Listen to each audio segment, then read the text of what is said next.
Was not unmuted. Now it's unmuted. Good evening, everyone. I'm Dr. Imani Ma'at. I'm J. Bernard Ma'at Kynes. I'm Ma'at Kinds too. It just takes some getting used to saying that. But welcome to our show, Progressively Yours Health and Wellness Podcast.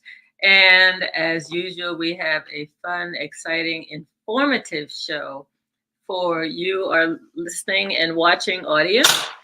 And we have a really special guest this evening who I just happened to run into a couple weeks ago. And she started telling me a wonderful story. And I said, wait, we have to have you come on the show and tell that story.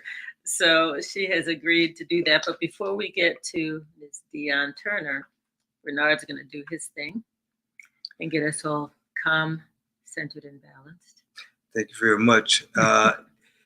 It is part of our ritual and tradition, if you will, to begin our show with a brief meditative moment. And you're welcome to participate if you like. So I will read tonight, as a part of our meditation, The Living Wisdom of the Tao by Dr. Wayne W. Dyer. So I'd like for you, if you're seated and comfortable and about to or have joined us, or if you're moving, I'd like to invite you to take in 3 breaths through your nose, deep and full. And with each exhalation, just begin to relax your body so that the heart can receive the message, the wisdom that will come from our outstanding guest tonight.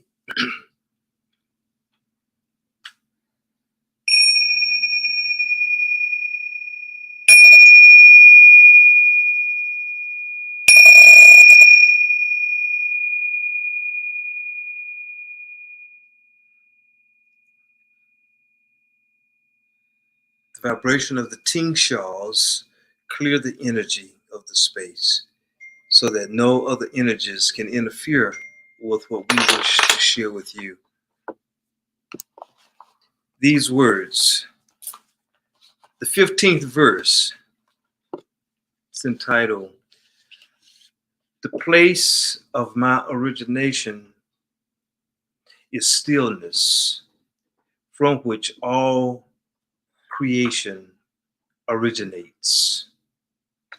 The place of my origination is stillness, from which all creation originates. 15th verse. The ancient masters were profound and subtle. Their wisdom was infallible. There is no way to describe it. One can only describe them vaguely by their appearance. Watchful, like men crossing a winter stream. Alert, like men aware of danger. Simple as uncarved wood. Hollow like caves. Yielding like ice about to melt. Amorphosis like muddy water. But the muddiest water clears as it is stilled. Out of that stillness, life arises. He who keeps the Tao does not want to be full, but precisely because he is never full, he can remain like a hidden sprout and does not rush to early ripening. The 15th verse, hear the wisdom for our soul, to be patient in our development, in our growth, so that we might be actively engaged in the lives of those that we touch and who touch our lives as we change the world for the better. Ashe. Ashe. Namaste. Namaste. And amen. Amen. I love that. Stillness. We all can benefit from being still and taking our time. I heard both of that, taking our time and being still. We talked about silence and the power of just going into silence and how that can really help us. So just being still. We rush and hustle and bustle so much in this society that we lose out on sometimes the little things. It might be a butterfly that flies past us outside, and we're just so busy preparing for the next thing that we miss the beautiful butterfly that comes past us or comes in front of us. And so, yeah, nope, it is very important to be still and to just chill. I love the term chill because, well, actually, that means cold, but it means it means just relaxing and not doing the hustle and bustle so much. So thank you for that. Yes, you're welcome. I appreciate it. And we have one more thing. I know last week we had a wonderful show with Dr. Mark and Dr. Mark Armstrong, who he just shared a whole lot of wisdom. The last part of what he shared was about these super patches, which is part of kind of like biofeedback technology. And I may not have the words right, but I actually ordered some super patches. And, you know, they have things like Defend that protects your health like never before. You want to show that? And Flow, which helps you to pay attention. It's like for students who are studying or people who have something that they're preparing for. There's Flow. And I actually have a testimonial about one of these because the past 2 or 3 years have been a little stressful in my life, and I have not been sleeping well. I don't talk about it, but I just have not been sleeping well. And so I put on one of these REM patches, and it says sleep like never before. And I had really no expectations. But when I woke up, I was like, whoa, something happened. Something happened wonderful. I was able to sleep through the night. And it felt so good.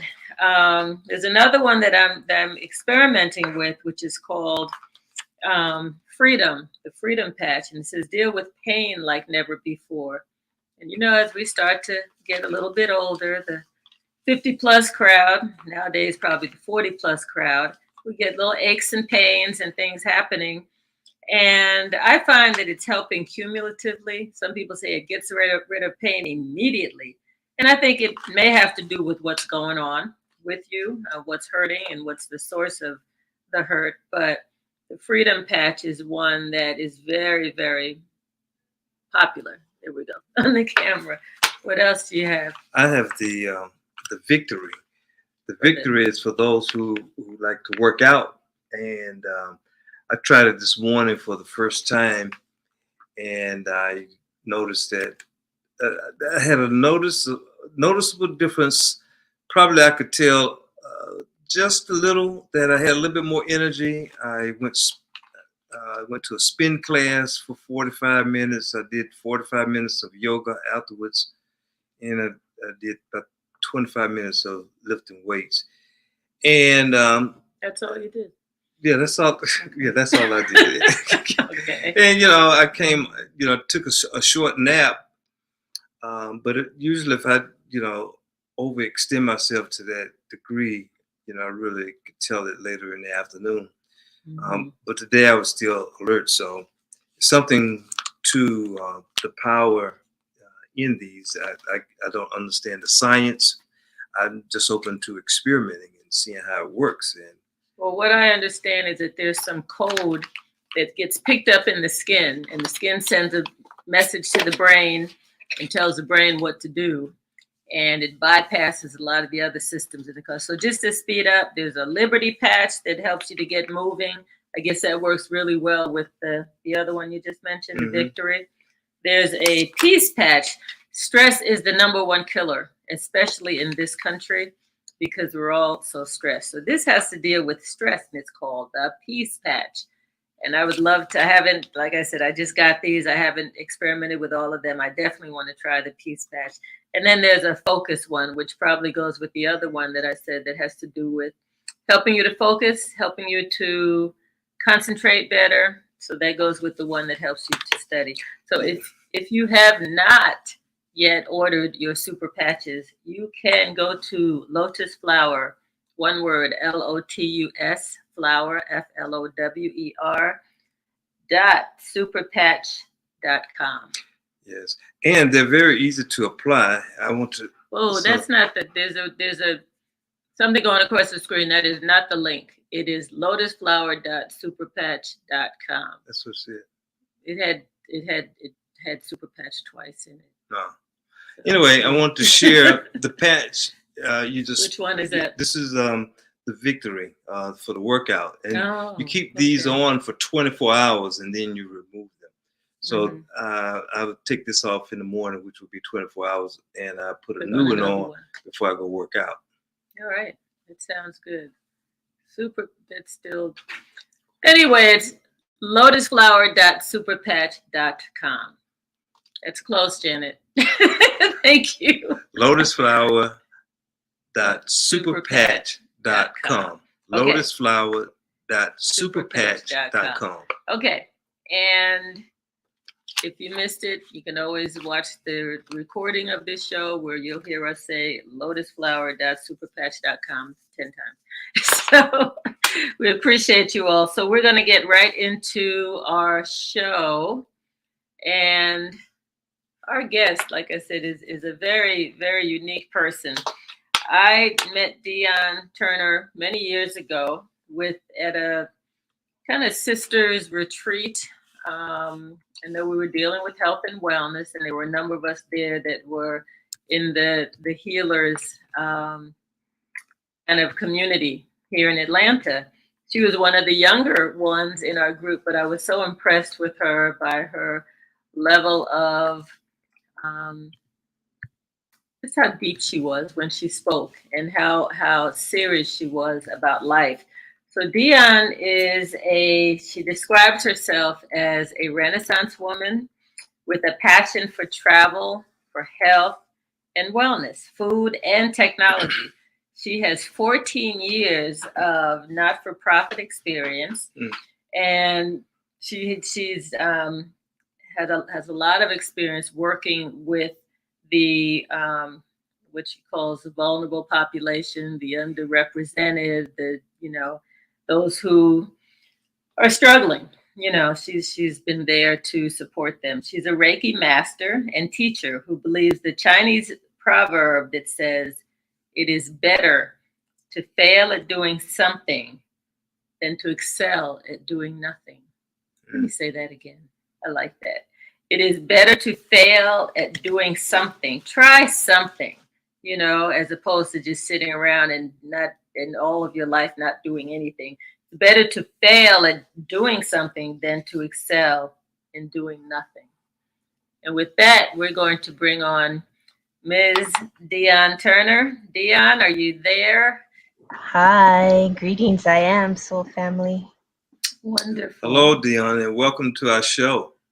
Hi, Bernard. Hi, Dr. Imani. Thank you all so much for having me. And I just wanted to say really quick, there's a massive storm that literally just started right when y'all brought me on. Oh, no, wow. We hear it too. And I know we're in different parts of Atlanta. Well, and I'm putting up prayers for folks in Florida who are getting hit really, really bad, really bad storm and hurricane and so forth. So I think we'll be okay. We're getting kind of just the outlier of the really harsh storms that are hitting a little south of us.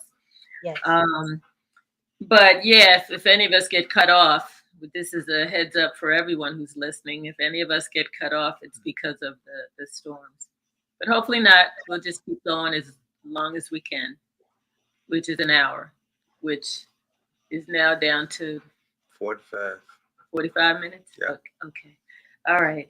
So, Miss Dionne, tell us. No, I like for Bernard to ask the first question because it's his favorite question.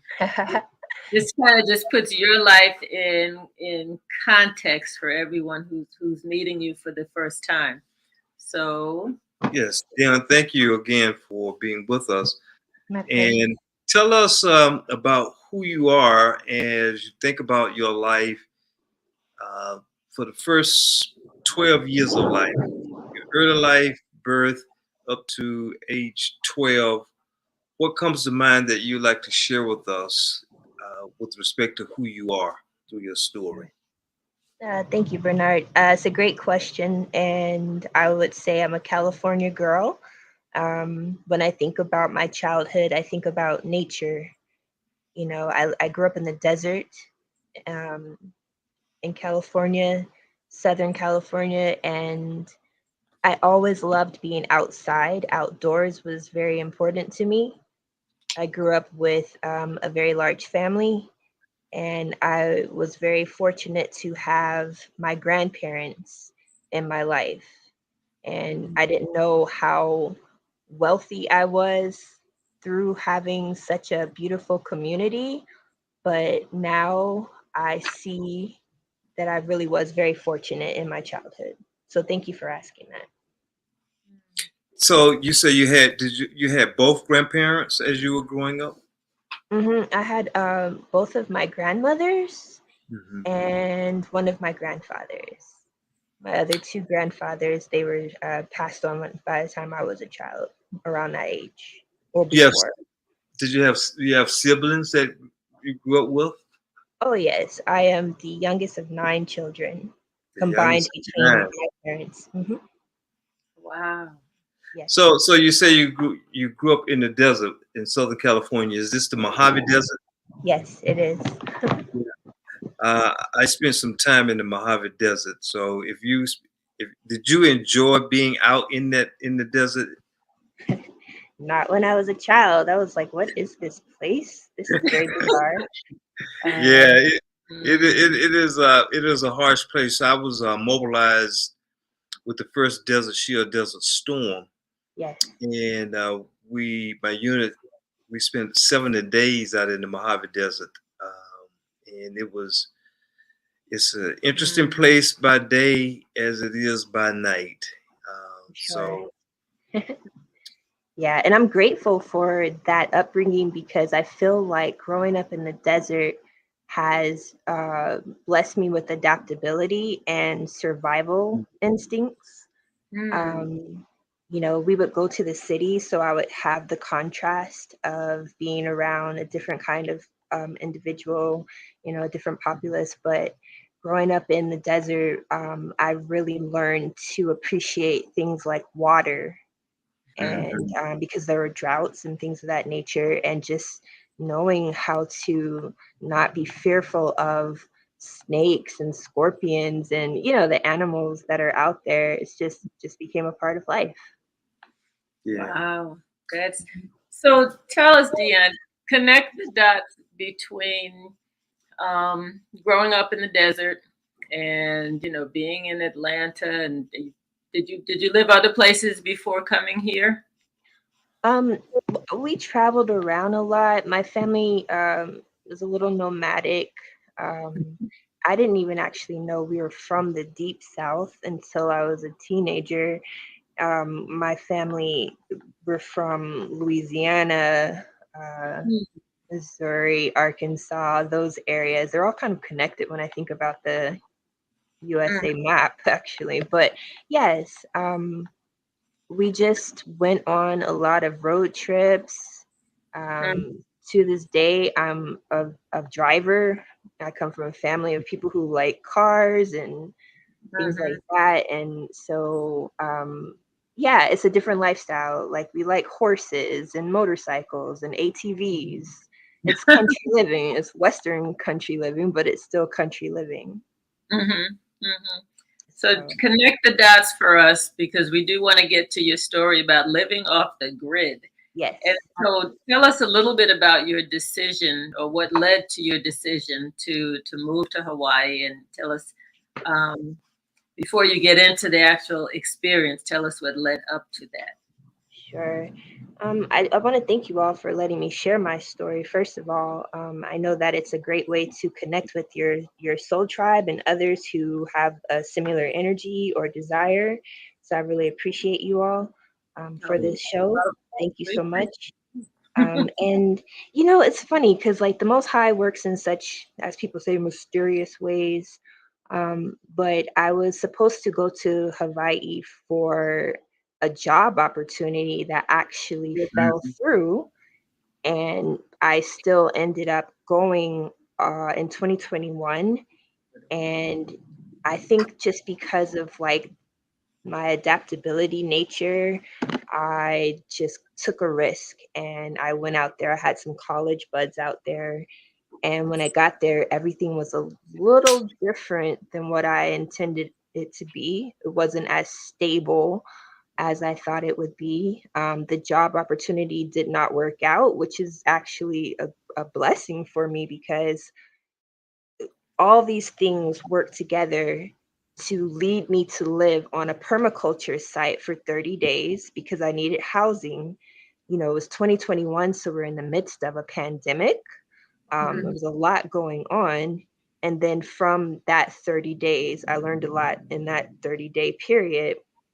I was led to move to another portion of the island. I was on Big Island or Hawaii, and they say Hawaii with that V sound for Bye. socio political reasons. But anyhow, yes, Before you, I'm sorry, Dion. You mentioned a permaculture community. What is that? Explain that to our guests, because I don't um, know. sure. Permaculture is the combination of the word permanent and agriculture. So it's permanent plus agriculture, permaculture. There are people who have been living this way for goodness knows how long, but it's kind of a more trendy terminology to talk about living on land that's designed with particular principles that integrates like human activity with their natural surroundings. So it's living on a land where you can do what you need independent of a government or city or whomever else is um, in control of the city. It's almost like homesteading, but yeah, it's a combination of like off-grid living, homestead living, and most certainly it's land that will sustain a community. Okay. How many people were there in the permaculture group that you In were? that experience, there were about 40 of us living on 44 acres of land, Mm, and we had independent cabins. It was an amazing place. The owner was very passionate about what he was doing, allowing people like myself, who was a you know uh, temporary resident, for lack of a better term, to Mhm. come and experience Hawaii. I was in Pahoa, which is south of the island. I can't remember how much mileage is in that island, but it's relatively small. I mean, you mm. could probably drive the perimeter in about a full day, like maybe 8 hours or so. You could drive the whole perimeter if you went nonstop. Mhm. So it was So, incredible. Mhm. what were some of the, when you look back, things that you learned early about yourself as relates to these experiences in the permaculture? Sure. Just I love nature. Like that is just part of who I actually am. As much as I love the city, I'm a country girl, you Mhm. know, and I adore animals. I didn't realize until the last 5 years or so how much I love animals, Mm. how, amazing they are. And I love trees. I've always been very attracted to trees for some reason. So I just, when I go and I travel, I'm paying attention to the land, I'm paying attention to the food, I'm paying attention to the experience of the people of the land, their music, how Mm. they connect with one another, and things like that. So, my childhood moving around a lot just taught me how to be adaptable. And I think it's a skill set that all of us need to have in this age of light, in this new century. We need to learn to be adaptable, flexible, and Mhm. just to be agile. We have to be able to adapt to whatever circumstances come up, whether we are prepared or not prepared. We still have to have a certain spiritual foundation so that we can interact with the situation with balance and peace and harmony. Mm-hmm. So, in your bio, and I think I'd known this about you, that you were trained as a Reiki master, and you teach that. How did Reiki come into play in your time, like in the permaculture group, or moving forward in Well, Hawaii? yes, Reiki is part of my lifestyle. I do not know how to necessarily separate myself from that training, although I would say I had the gift, if you would, before I actually became a Reiki Master Teacher. Mm-hmm. What the Reiki actually did was help me to solidify my understanding of what that gift was and how to actually use it. Um, I think I have like a lot of fiery placements in my astrological chart, and therefore it translates into like I have like high energy, and I am an empath. And so sometimes, especially before I was trained as a Reiki Master Teacher, my energy would just go all over the place. And my empathy, my empathic abilities were very, very severe. But when I was trained as a Reiki Master Teacher, it helped me to control that energy, to balance my chi in a very powerful way, to use it in a helpful way instead of allowing it to just go all over the place. Mm-hmm. And for those in the audience who aren't familiar with Reiki, could you just explain that a little bit? I'm familiar. I was actually trained up to the second level of Reiki. I never went to the master level, and I never used it really professionally, but I would use it on people in the household and animals, dogs. Um, As so you I think should. it's a beautiful thing. Yeah, yeah. So Yes. just if you could explain a little bit to our audience In a about. nutshell, it's using the universal life force energy, of which is available to all of us all the time, in order to help balance not just yourself, but like you said, your pets, your plants, your loved ones, your community, and to Mhm, balance out their chakras. Those wills that correspond to our organs and allow us to access the chi that then animates our life. If our chi is out of balance, Mm. then we're going to impact our environment. Of course, our environment also impacts us. mhm. So I love Reiki because it allows us to help balance our chi, balance our chakras in this very volatile environment that we're currently in this universe. Mhm. Mhm. Yeah, there's a lot of violence and fear. That there are a lot of people who just seem to be um, absorbing and then manifesting, the fear and through violence and through being mean. And that doesn't work for me. Right. It's very strange. So Reiki is a way to help balance out those energies. Mhm. So. Absolutely. And I think it's important that all individuals who are using this beautiful modality are using it on themselves. I mean, how can you help others heal and be balanced if you are not healed or balanced yourself? Mhm. Mhm. Good question. Yeah. Gotta walk the walk in addition to talking the talk. So it Absolutely. makes sense. Makes Yes. sense living it and using it. And I That. think if we're tying it in, I'm sorry to interrupt. I think if we're tying it into living off grid, as we're moving further into wherever we're going as a society, as a nation, as a world, I think it would be very helpful to have more individuals who understand this modality. Because when I lived off grid, one of the things I actually was kind of writing notes and trying to figure out like the best way to explain my off grid experience. And I Mhm. found that it does fit into mind, body, and spirit.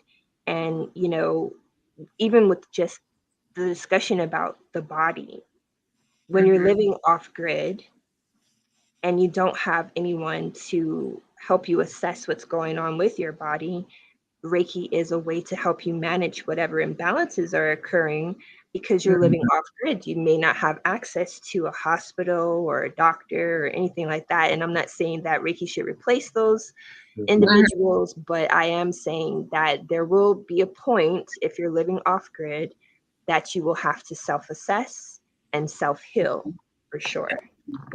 One of our guests on Facebook, and maybe that person can write their name. Sometimes if people are not, if they haven't subscribed or whatever, their name doesn't show up. But one of our Facebook listeners said good evening, and they want to know how you spell Reiki. And so, I mean, either I can tell them or you can tell them. I'll let R you. as in Robert, E as in Edward, I as in India, K as in kite, I as in India. Reiki. Okay, thank you so much. That's Deborah Jones Walthour who asked that, and Judy Ventress has also been making comments and really appreciating the discussion too. She's a good friend of ours. Oh, excellent. Yeah, so wonderful. So, and I appreciate the sharing of the information about Reiki because I know I knew that it had to have fit into what you're doing while you're in Hawaii. So tell us from the permaculture, and you feel free to come back to permaculture, but I know you were going to move on to what you did after the 30 days with that community, right? Yes. So yeah. So what'd you do after that? I moved on to a 5-acre orchard, and the owners were very kind to me. They let me stay. They had a little development. There were 3 units. They gave me a corner, actually 4 units. They gave me a corner unit and allowed me to stay on the land. And in that time, I learned so much about myself. On the spiritual level, I was forced to do my shadow work while I was there because, I mean, if you don't have access to distractions such as social media, streaming sites, things of that nature, there was very limited wireless, although there was wireless there, but it was very limited because we were on solar power. And yeah, so that's a whole conversation actually. But I was forced to go to sleep when the sun set. Not forced, but I was definitely encouraged because there were not the distractions that you get in the city. So my circadian rhythm reset in a very powerful way. And wow, like what an experience. Like I was literally able to do some shadow work that I didn't even realize needed to be done because I was not isolated. There were 2 other people living on the acres with me, but they were not like my ohana or my soul tribe. So it wasn't like, oh, we're just hanging out and having fun. I was kind of almost isolated. Break down shadow work for people who might not be familiar with that term. If you would. Yes. The brighter, you shine, the bigger your shadow is said to be. So we all have a light aspect and we all have a dark aspect. And I think that sometimes the so-called conscious community gets a little wrapped up in only the positive aspects of spirituality, and they do not address that we all have darkness also. So when you're doing your shadow work, it resembles the darkest aspects of humanity. How people, oh, the devil made me do it. It's like, yeah, maybe the devil encouraged you. However, your own darkness allowed you to go into that depth of doing that thing that some people might consider wicked or evil or mean or nasty. So we all have good and we all have bad aspects. The Native American talks about which one do you feed more, your light wolf or your dark wolf? And so I realized for me that, yes, I have darkness, of course. And by the way, I'm a Scorpio. So I have like a lot of regenerative. Oh, really, Bernard? Okay. He's one Yeah. too. So I was forced to look at those aspects of myself that were not as appealing or beautiful or nice, and to look at the things that I'd said and done and thought, and to address them, and to not hide them away and pretend they didn't exist, but to face them Mm. and acknowledge them and love them and heal them, as I forgave myself and forgave others for the things that were not so savory or polite or rainbows and butterflies. Yeah. Right. Did you record your dreams? I've been dreaming since I was a little girl, so I kind of don't do that so much anymore because my dreams are very, very powerful. I say I have three different kinds of dreams. Well, first of all, why did you ask that? Thank you. Because one element of doing shadow work is recognizing and honoring the dreams and paying attention to the symbols in the dream. The Uh, animals. um, well, not No. the animals, yes, but also water, for instance, is the universal symbol for the unconscious.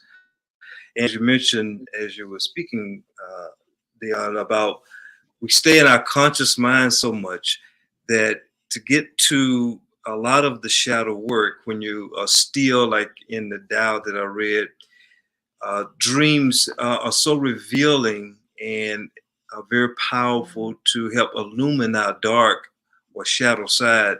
And I'm thinking about it in the terms of Carl Jung, who did that was the primary gift that he gave back to humanity.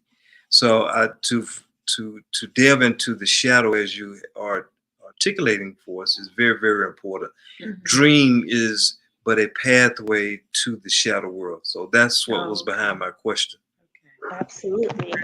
Yes, absolutely. I tried to record my entire experience. I had some very powerful spiritual experiences while I was out there. That is definitely a different talk. I do not want to go into all of that here, but I don't know if the audience is able to see the picture of me um, in the kitchen, the shared kitchen out in Hawaii. But I was looking at that picture There it is. Let me take in it. contrast to the other picture where I'm in Alabama at a meeting, and I was actually captured by one of the board members. In a moment, I didn't even realize she took my picture. And I thought to Mhm. myself, look at the contrast. You know, here's one picture of me looking like a descendant of Jesus. Let me stop. And then the other, I'm holding, a rifle BB gun. And wow. And I'm like, yeah, contrast is very powerful. So it goes back to, yes, we have all these beautiful, loving rainbows and flowers and butterflies. But then I know this is going to sound kind of funny, but when I was in Hawaii, I saw how nasty butterflies actually were. Okay. Those What? those insects, like everyone loves butterflies. Oh, they're so beautiful. Oh, I saw a butterfly. It's like, yes, you did. But did you know that butterflies like blood and poo? And that's gross, but that is real. They land on it, they eat it, it's disgusting. I saw it with my own eyes, and I was Mm. like, "Wow, even butterflies are like they have a shadow side too." But it's disgusting to They us, have but it might they be have what was the last a word you shadow used? side, that they have a shadow Oh, side. shadow side. It Okay. might be disgusting to us, Dion, but it might be um what's the word? Just something that's part of who they are, It is. Right. They are drawn to it. Yeah. So Yeah, even when they light and on people, you're saying they're the light and the dark shadow is part of who they are as well, even though we see the absolutely. external beauty Yeah. that they bring forth. Yes. Absolutely. Yeah, that's this realm though. The realm, the earthly realm that we are in, it's light and dark. It's not just one. It's Yeah. Right. both. And it's interesting as you point that out about the butterflies. I'm reading this book now entitled "Your Brain, Your Mind Controlled by Parasites," Mm. and as the early part of the text is discussing how all animals their brains can be manipulated by these mind controlling parasites. And so, as you were saying that about the butterflies, it occurred to me that Maybe they were they being too controlled by the are, parasites. are Right. vulnerable to parasites Mhm. manipulating their behavior. Hmm. Yeah, that's Yeah, interesting. I have no comment on that, but I can say that, it was very interesting to witness. Um, Mhm. Hmm. and just being on that property, I dealt with everything from mind, body, spirit that you can imagine. Like, I had to change my mindset and my attachments and my attachment to a particular lifestyle to be able to live out there. I had to be strong physically, um, not just Mhm. mentally, but physically. I had to be strong, Mhm. because we were on a catchment system, and I don't know if people know what catchment system is, but it's basically rain harvesting. So, like right now, how it's raining, there would be a tub outside. If anyone's Mhm. ever traveled to Africa or any country like that, this is how people live in other societies, The you rain. know? Right. Mhm. And then Yeah. spiritually, I was given the opportunity and the space to incorporate yoga and meditation every day. I actually started meditating 2 times a day. And I do notice that I stopped eating so much. Like, food became less of a, how can I say, of course my body needed it, but it became less of an activity where it took up like a lot of time. So I learned how to forage. I would forage my breakfast while I was out there. I walked a lot, and I went What do you there forage with your like, breakfast mean, Dion? what's that, Dr. Money? What does it mean to forage your breakfast? You went out and picked fruits I and did. okay. I did. I would use what was on the land and accessible to me, because like here in the mainland, I could Mhm. just jump in my car, go up the street, go to the store, get whatever I Right. want from the grocery. But Mhm. there it was much more of an effort to go to a grocery store. It was like something you had to plan, like an event. So Mhm. there was a lot of planning that was required. And I Mhm. think, I hear a lot of people talk about, oh, I want to live off grid. I want to live off grid, but they don't realize how much planning It and takes. how strong you have to be, mind, body, and spirit. It is not for the faint or the weak of heart. It's Mhm. going to require great strength and agility. Right. We got a comment from Judy Ventress. She said, by the way, to help with our shadow work, the full moon peaks tomorrow at 9:30 p.m. Eastern Standard Time. The full moon illuminates the things, characteristics, people that we may need to address or that no longer serve us, etc. Absolutely. So yeah, that's full moon is tomorrow, huh? Okay. Hmm. And I want to say about that, because I agree. While I was, living off grid and kind of learning more about myself, I mean, I've always known I was a night owl and my Mm-hmm. circadian rhythm set, but, people need to know themselves 100%. And that isolation brought to me a lot of clarity about my desires, about who I am, about what I want. And I did find myself really missing my blood family, my tribe, just being out there. So I would say that if anyone is going to live off grid, that you really need to think about, who do you want to be around when you're living off grid, because it is not an easy task, especially as Americans. We Mm-hmm. are so spoiled in this culture. We don't even know how spoiled we are. We Right. are truly, and one of the things that you're kind of getting to this, Judy asked, and we were going to ask, what are the pros and cons of living off grid? What was the hardest thing about it? What was the best thing about it? I love that question.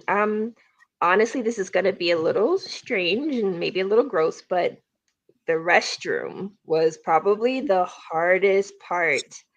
I was going to It ask was, that. Yeah. yeah, like when I lived on the permaculture site, there was no running water in my cabin, and there was definitely no restroom in the cabin. So I had to walk through muddy trails, and there were no lights. So I would have to use my cell phone for a flashlight. I just wasn't prepared. I didn't have a flashlight or anything.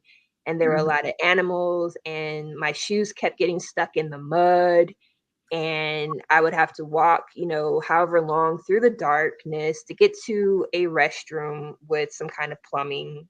I could have just gone in the back, but then I had neighbors close by, and I was just like, I really don't want to have this moment in front of people. Like, I don't know you like that. I'm good. So that was Right. probably one of the most challenging aspects of it, because um, I would have to stop drinking any liquids before, I would say I would stop by like 4 p.m., 5 p.m. And I think my bladder was definitely traumatized by that experience, because Yeah. my bladder was like, what is this? I don't understand what this is.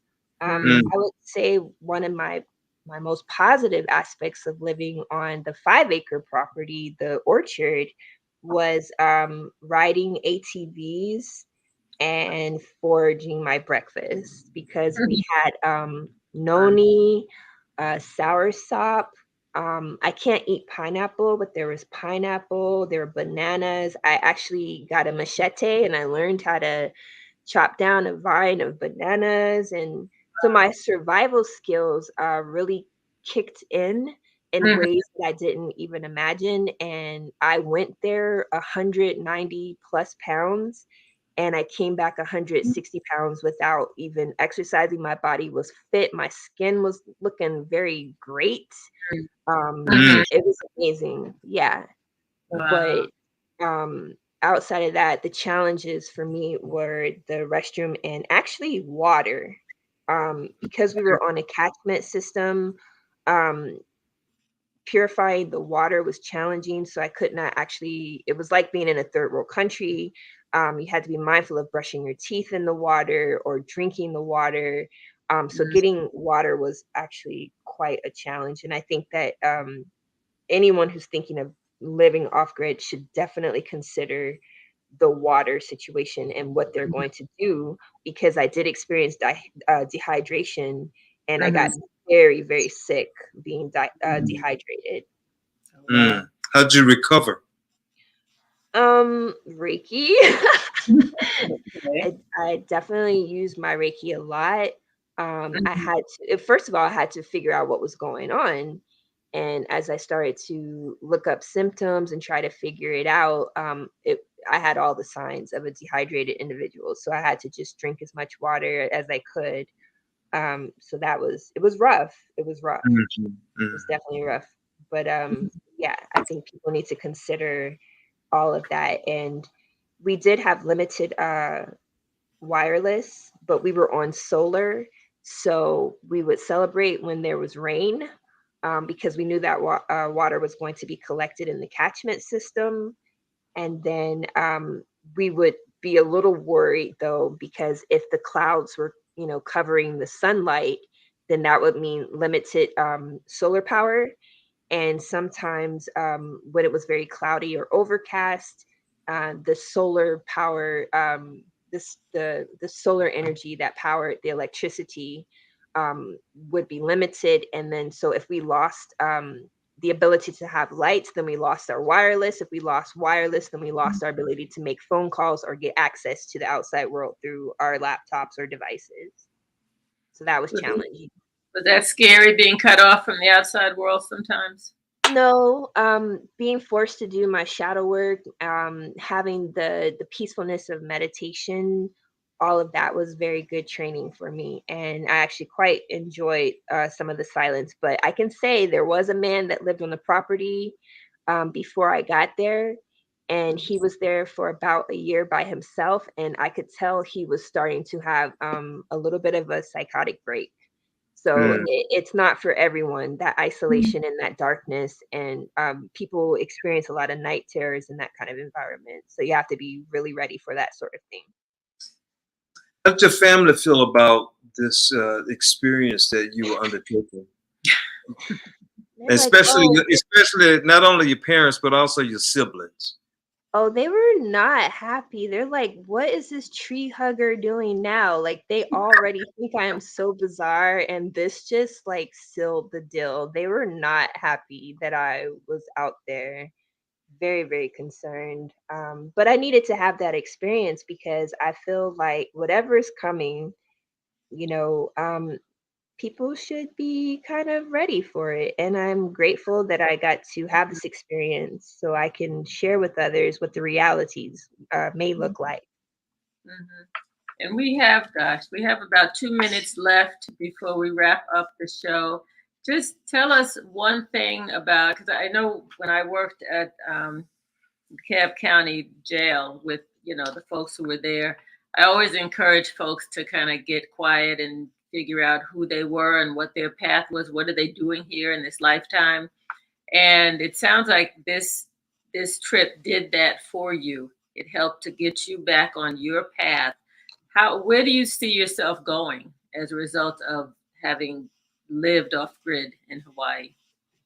I hope that I can help others in the planning of their off-grid experience, or whatever happens as we move forward in this ascension times.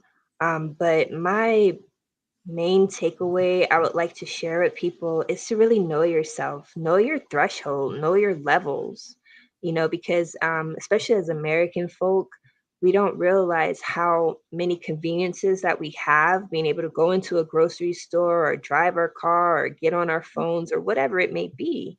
So Mhm. you have to know what your level is in order to have this kind of experience and to be able to survive it without having, an imbalance. So Mhm. know yourself, know yourself, know yourself, know yourself, and then plan around it. Yeah, I hear in that statement, using a different term, we have to know our limitations in Yes. order to realize our possibilities. Would you agree Mhm. with that? Absolutely. Yeah. I mean, it's like working with your shadow. I mean, if you don't address it, then you're not going to be able to manage when things arise. So, yes, absolutely know your limitations. Yeah, Know your, and to piggyback before we shift on working with the shadows, and which you had to do this experience is, uh, I won't use the word conquer our fears, but definitely one has to be able to manage the fear to be able to do shadow work, and you had to manage your fears in order to do this particular experience. I did. I often felt like I was drifting in the ocean in this experience. And I was like, where am I going? What is this experience? I didn't quite understand why the Most High had me in this experience. And yes, Mhm. there was my choice as well, because I could have said no to it. But I'm glad that I said yes, Mhm. because now I get to share with others something that people say they want to do that I did, Mhm.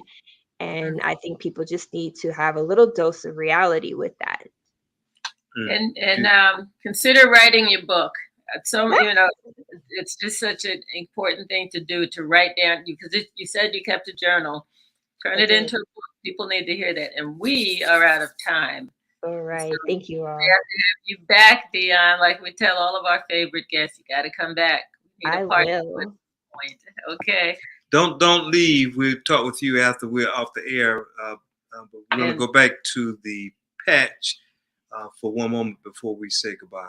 okay. All And, right. and I'll just give the link again for those of you who want to order. And I like the patches because there's no medication, there's no even nutraceuticals in them. They work off of your body, the signal between your skin and your brain. So it's just a nice thing to incorporate if you're trying to get to the next level in terms of your health and wellness. So it's lotusflower.superpatch.com. So good for many, many, many things, and again, just helping our bodies to work at optimal level. Hmm. And so we encourage you to go out and order some of the super patches and just try them. I think they're $15 a pack for like 4 of whatever type of patch you want to try. So definitely check it out, and we look forward to seeing you all next week, same time, same place, and we will Say good night. say good night. Thank you again, Dionne. Thanks to all.